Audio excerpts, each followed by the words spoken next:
Welcome back. Today we are going to be discussing beating anxiety, particularly how you think affects how you feel. My name is Liv Mercer, and I am from the Counseling and Psychological Services Office at IU at the IU Health Center, 4th floor. So for today, we're going to be really exploring how your thoughts impact your feelings, and we'll talk a little bit about how that impacts your behavior too. So specifically, we're going to look at understanding and exploring common anxiety symptoms, understanding our personal emotional control strategies, discuss automatic thoughts and how they impact anxiety, and then understand and identify common cognitive distortions. Today you're going to need about 45 to 50 minutes available, so this pre-recorded webinar is going to function just like any of the live workshops you've attended before. However, for the journal prompts, you're going to be encouraged to pause the video to allow yourself time to answer the journal prompt questions. Because of this, you are going to need a pen and a piece of paper. Throughout this PowerPoint, like I said, there's going to be lots of journal prompts, and we want to ensure that you have the ability to write them down to really think through what might be coming up for you in available skills. Let's say you're not a writer, you don't like writing by hand. That's okay. Use either the notes section of your phone or feel free to type in a computer. Either one will work. So before we get started, I do want us just to take a peek at some of these common anxiety symptoms because it is important for us to understand what our personal experience might look like. So I want you just to briefly peek over each of these, and then there's one more slide, but we're going to come back to this one.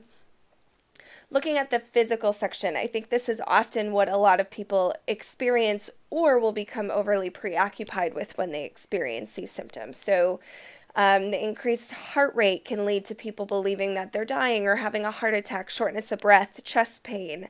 But it's also important that we think about how anxiety can impact our behaviors, our thoughts, so that difficult concentration, feeling confused, maybe some really difficult memories, thinking really worst case scenario, as well as emotional symptoms too. And if there are any symptoms you experience that you're not seeing on this list, that's okay. Just take mental note of it and remember to write them down.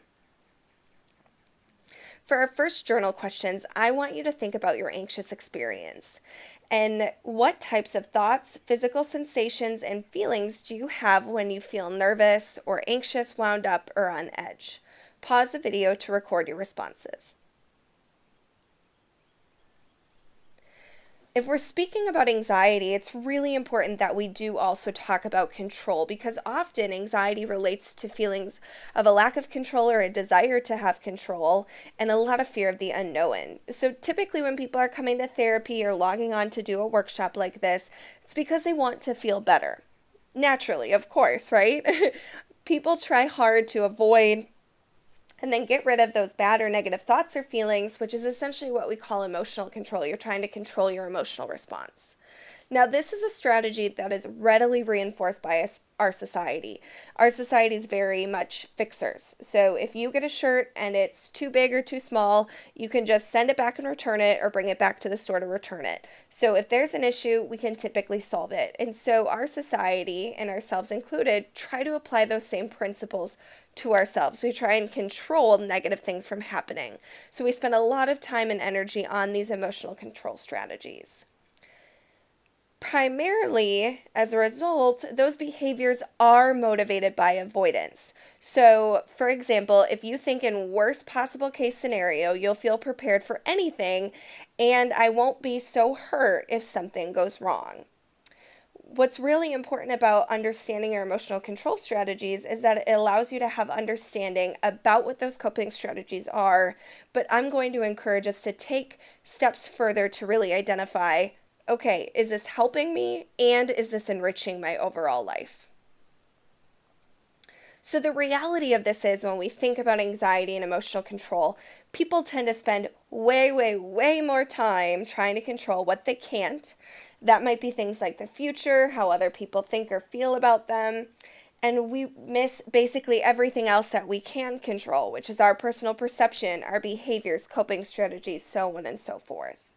Similarly, people also tend to inappropriately or overly use control strategies, which can just increase distress and deplete overall quality of life. And this last bit is what's really important. is sometimes procrastination avoidance strategies like that can be helpful coping strategies, but if we're not using it to the degree that it's actually helpful for us, that's when it starts to deplete our quality of life and cause distress. So there might be instances in which avoiding it because you are way too anxious is the best case scenario for you. And then other times where that avoidance and chronic avoidance can lead to additional anxiety in the long run. So we want to try and understand our emotional control strategies and truthfully really understand them from more of a non-judgmental perspective, because sometimes these control strategies work and other times they don't, and we want to really be able to identify that. I want you to start thinking about your emotional control strategies. So what are you trying to do to control your anxiety? And how does that control strategy or those control strategies work in terms of helping you control the anxiety in the short term and in the long term? That's the important piece, is looking at both. Pause the video to record your responses and then just press play when you're ready to move on. Another set of journal questions includes, what are your control strategies costing you? So think about, are they costing you a very enriched and valued lifestyle? Is it costing you in terms of your relationships, in terms of your quality of academic, social functioning? Is it costing you your ability to really get past some of this anxiety or reduce it? What is it costing you? And then for all these emotional control strategies, what do you think might be more helpful? Pause the video to record your responses and press play when you're ready to move on. So let's get into the main crux of it. How we think does affect how we feel. So what I want to start out by talking about is something that I call the cognitive behavioral diamond. So this is essentially a chart that really helps us understand how our thoughts impact our feelings and our behavior, but there's also a physiological component. So how does our overall body play a role too? So if we wake up very tired, or particularly with anxiety, those very physical symptoms, how might that be involved in that cycle too? So what I mean is that the way in which somebody perceives a thought can impact their emotional experience. And then that experience can trigger behaviors, and that overall connection between thought, emotion, and behavior has a tendency to either hurt you or help you. So think about it for you before we move on. How do you think your thoughts impact your feelings? And how does that overall impact how you behave?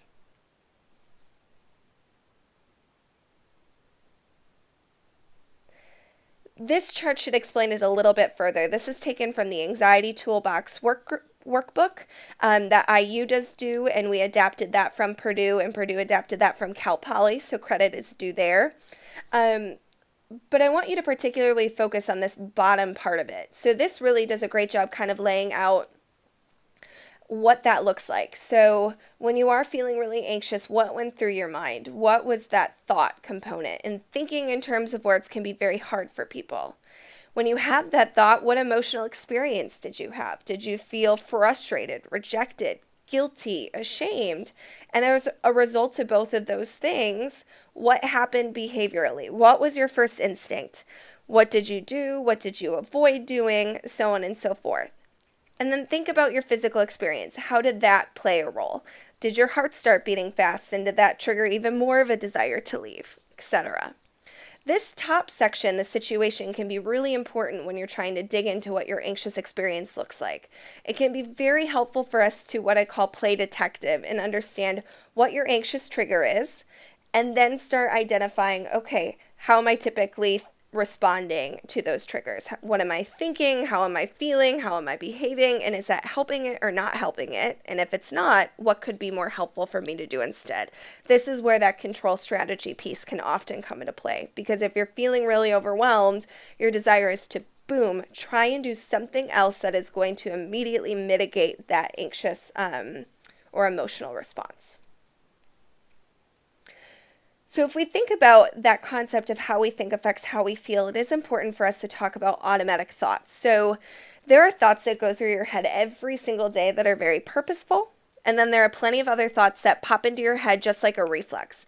You can't control it. Now, some of those thoughts are helpful, some we don't even give another passing glance to, and then other ones can really hurt us and can trigger that very unhelpful anxious cycle. So an example of an automatic thought might be you see a car in the street and you think, oh, that's cool, just popped into your head automatically. Another one might be, oh shoot, I need to remember that thing, or even a specific memory from the past. I don't know about any of you, but if you've ever just been sitting there and had the most embarrassing memory from elementary school just pop into your head, it's like, hey brain, I didn't ask for this, I didn't ask for you to pop up. That can be an example of an automatic thought. And because thoughts are just that, they're automatic, it can be very difficult to intervene on them where we'd ideally like to. A lot of people come into my office and they say, I just don't want to think this way anymore. And then they get frustrated when they can't make those thoughts just switch really quickly. And the trouble is they're trying to intervene on something that is so automatic and is so immediate, which can be very, very difficult. But I want to paint this picture just to help you understand how these automatic thoughts can impact your overall emotional experience. So we can have automatic thoughts about our internal experiences too. So thinking back to those physical symptoms, you might have the indication of my heart is racing, I must be having a panic attack. While somebody else might have the automatic thought, my heart is racing, I must be excited. For that same internal experience, two people had two very different automatic thoughts. Now think about it. What feelings do you associate with both?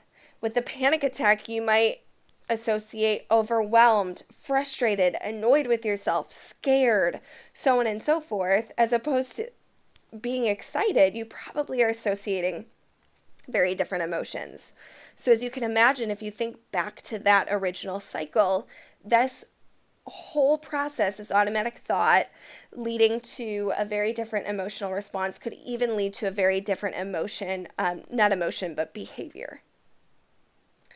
Same thing can happen with external situations. So let's say you're walking on campus. You have a friend that you typically see every day. They wave at you, they smile, you chit-chat for a little while, but this time they don't wave at you or smile at you. Truthfully, they don't even look at you. You could have many automatic thoughts, but let's just use two for an example. The first one can be, they must hate me. Now, if you have that automatic thought, that is probably going to evoke some frustration, fear, anxiety, probably a more what we deem to be negative emotional experience.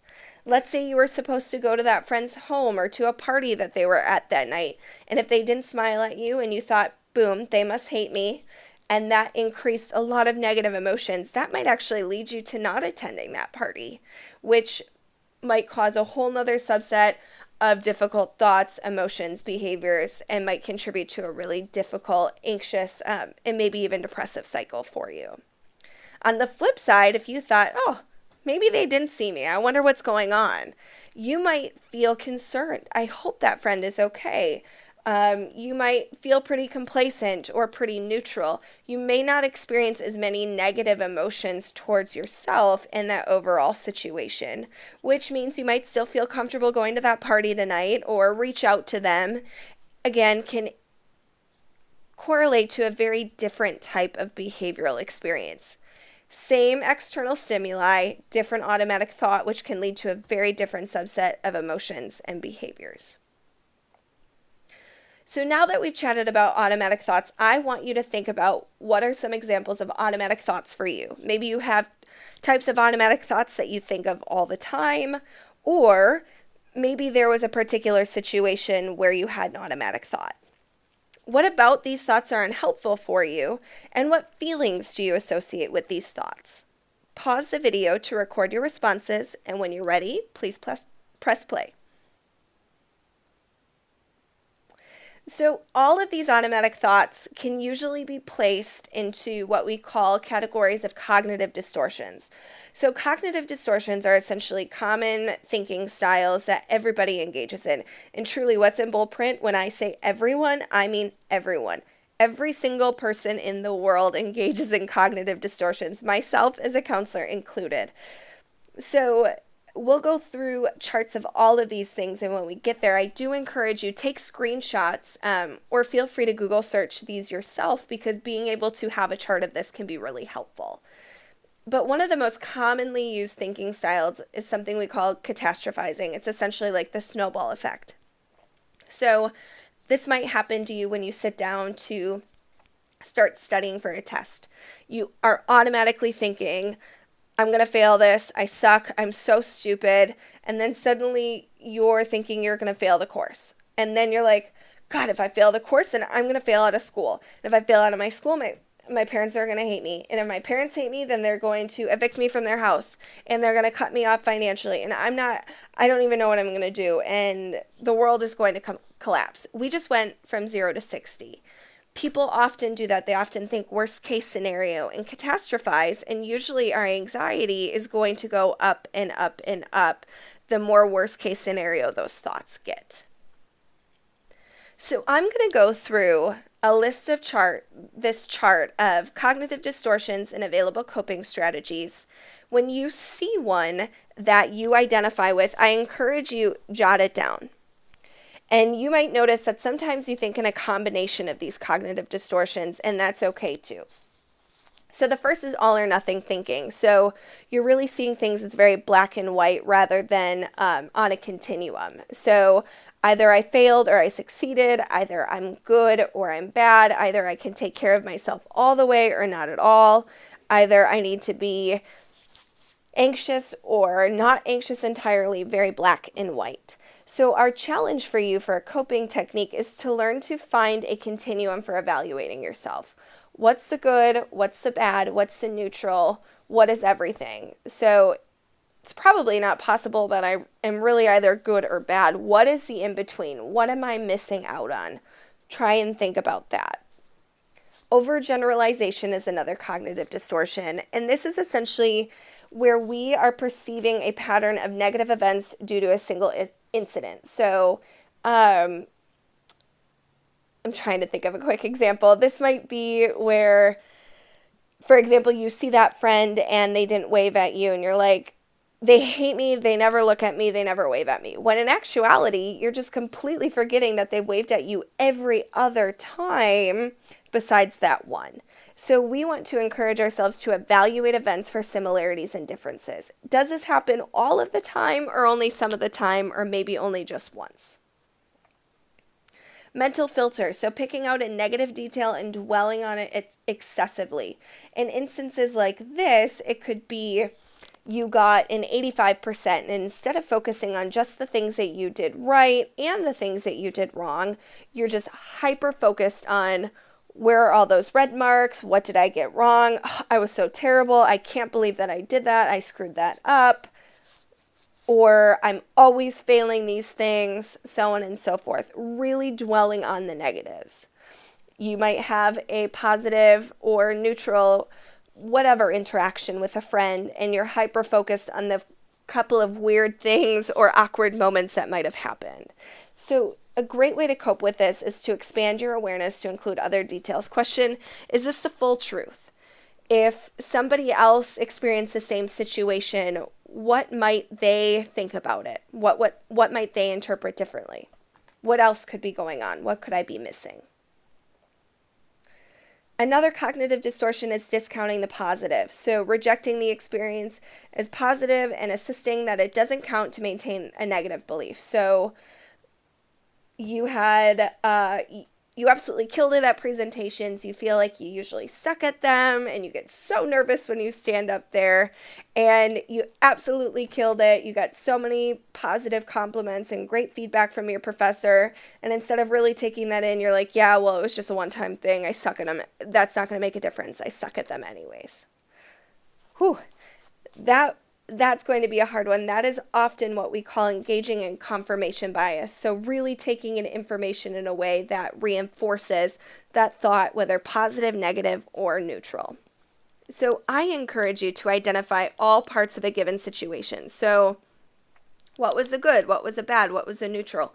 What are all of the times I gave the presentations? Sure, Some of them might not have gone great, in my opinion, but what were the ones that went okay? What were the ones that I actually kicked butt on? Try and offer yourself a truly objective interpretation of what is actually going on rather than just hyper focusing on the negative and discounting the positives. Jumping to conclusions. I think this one is pretty self-explanatory, so just jumping to a conclusion, even if there are no definite facts to support it. So questioning, are there other interpretations of the event? Are there other ways that this event can go? Is that the worst case scenario? Well, what's the best case scenario? What's a neutral way of viewing it? So on and so forth. Mind reading is a big one. So essentially concluding that you know how someone feels about you and you don't bother to find the facts. So like that example I gave several slides ago with someone not seeing you, mind reading and jumping to conclusions is they hate me.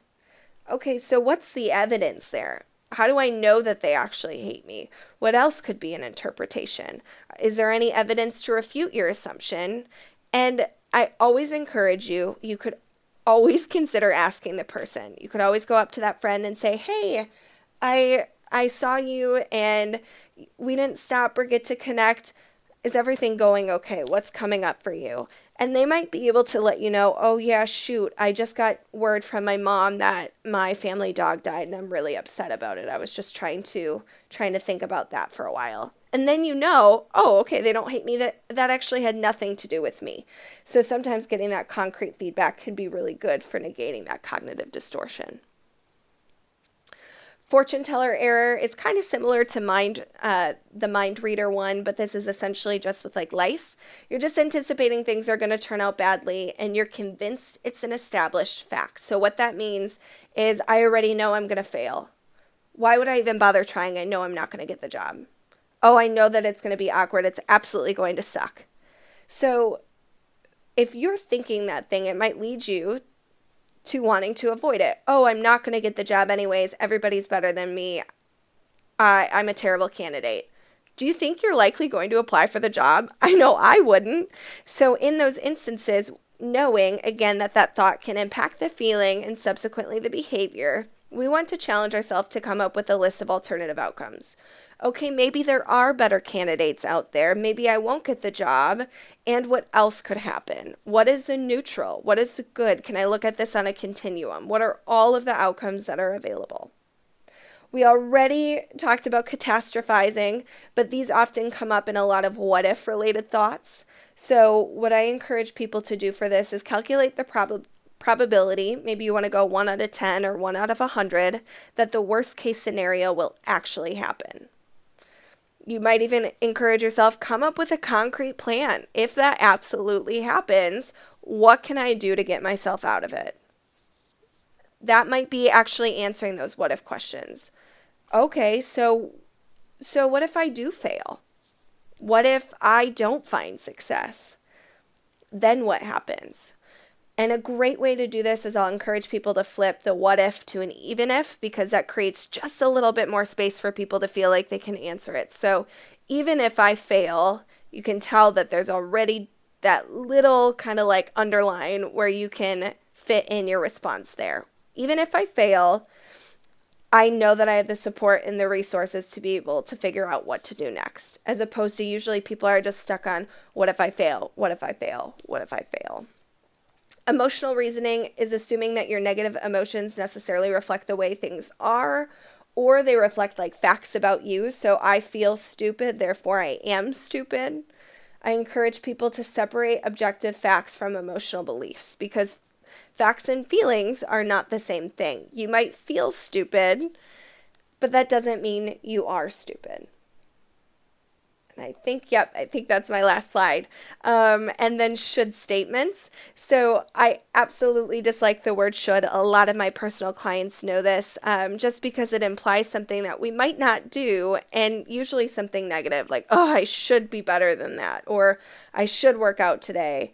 I encourage that should is kept for grammatical purposes. Like, I should leave my house early because there's a detour on the way to work. Rather, trying to ensure that your statements represent preferences rather than vital needs. So I would like to improve my grade rather than I should improve my grade. Some people might not relate to this as much. I just think should implies a lot of negativity, and I've noticed that for a lot of other students too. Mislabeling, so similar to the emotional reasoning one, mislabeling is that instead of describing your error, you attach a negative label to yourself and to another person. I suck, rather than, oh my gosh, that was so difficult. Like, I'm so bad at math. I'm a failure. I'm awful. So very similarly, separate those objective facts from emotional beliefs. Asking the question, am I basing this off of fact or feeling, can usually help separate that for students. And then personalization is our last one. So you see yourself as the cause of an external event that you likely weren't responsible for. So this could be, let's say you and your friends plan to go for a bike ride on a Saturday, and you were the one who came up with the idea, and it's raining out, it's pouring out on the Saturday, and you text all your friends like, oh my gosh, I'm so sorry, it's raining, I shouldn't have suggested it. Whoa, whoa, whoa, there you are taking responsibility for the weather, when in actuality, you had absolutely no control over the weather. You had no control over the fact that it was going to rain, so on and so forth. So I encourage you, if there's space for you to take responsibility where you actually can or need to, okay, great. But for the most part, challenge yourself to find alternate sources of responsibility. If you're apologizing for the weather, that's not your fault. You didn't want it to rain. You didn't ask for it to rain. So the alternate source of responsibility can go to Mother Nature. Reflecting on all of those, I want you to think about what types of cognitive distortions you find yourself identifying with. So as I went through that, what were the ones that popped up in your head? What did you write or type down? And then how can you use coping strategies to find holes in your thinking? Pause the video to record your responses, and when you're ready, please press play. So I hope that this video was helpful for you in terms of beginning to understand cognitive distortions, emotional control strategies, and ultimately just how powerful our thoughts are, just how they can impact the way we feel and therefore behave, and how that ultimately doesn't help us a lot of times. Let's say you do need more. There are ways to determine if additional services are needed, and that can be increases in other mental health symptoms, any changes to appetite, sleep hygiene, any reduced academic, social, or work functioning, or any thoughts of self-harm, suicide, or homicide. Those can be good indicators that additional support would be needed. So I'm going to just briefly highlight several options that are available at the IU community. The first is a counseling and psychological services office. So that's where I work. We have individual and group counseling available. We have couples counseling sessions too, and psychiatry. Let's say you call to make an appointment, you can't get in for a couple of weeks, or you are scheduled to see your therapist recurringly, but an emergency happens. You have access to us via the phone 24 hours, 7 days a week, just by dialing 812-855-5711. Select option 1 for after hours. And then anytime that the CAPS office is physically open, we have emergency appointments available, which is Monday through Friday, 8 until 4:30 p.m. Now, I will note it will be most important that you do keep up with us on our website just to keep track of any changes that could be happening to our hours, to our schedule, or to our service offerings. Let's say it's not an emergency and you don't think you need ongoing counseling. You just want to talk with someone a bit more about maybe something we discussed today or any other stressor in your life. We do have free drop-in appointments. They're called Let's Talk Now, and I'll talk about it a little bit more in the next slide. We also offer sexual assault counseling with our SACS counselors, and we have many other free workshops, including Monday Motivators and other online workshops like this one, or pre-recorded videos too, or live. So our Let's Talk Now program basically includes spaces for students to have brief consultations. So what you're able to do is you're able to use our website, go to the Let's Talk Now portion, and see where our counselors are located for that semester. Typically, we have counselors located at the Student Academic Center, Hudson Holland, LGBTQ plus Culture Center, and you do not need to identify with any of those centers to go. And we have several CAPS counselors who go to each of those locations a couple hours a week, and you're able to just see where they're at, Show right up, sit down, and you get 30 minutes just to start talking. If from there you think that was enough, great. Feel free to utilize it again when you need it. If not, they can help connect you to formal counseling if you two deem that that might be appropriate. Let's Keep Talking is a formal counseling portion of CAPS, but this is targeted at serving traditionally underserved student bodies. So these are located at most of our culture centers on campus: Asian Culture Center, La Casa, Neil Marshall, Group Scholars, OIS, as well as DEMA. And I encourage you to call CAPS to schedule an appointment or visit that culture center, and you can always ask them for more information too, or call CAPS as well. An extension of CAPS is our sexual assault crisis services. So these are counselors that are employed by CAPS who have specific trauma-informed experience, and they specialize in working with those who have experienced sexual violence. So this is a free counseling service available for anybody who has experienced something that they would deem to be sexual assault, harassment, dating violence, stalking, domestic assault, so on and so forth. If you think that could be a main part of what you're looking to discuss in counseling, then this could be a good service option for you. So these services do include individual and group counseling, support groups, psychiatry care, and then information and assistance with medical, judicial, or legal issues. They're available for all genders and all identities, and if you would like to speak with a sex counselor or receive any after-hours crisis services, you can dial the SACS after-hours crisis line at 812-855-8900. And last but not least, one last service on campus is actually called the Center for Human Growth. The Center for Human Growth is not affiliated with CAPS, but they do have other service options that are available, as well as evening hours too. So you are welcome to give them a call at the number that's listed if you'd like to get to know their services as well. Thank you for attending today's workshop. I look forward to hopefully having you all log on to many more in the future.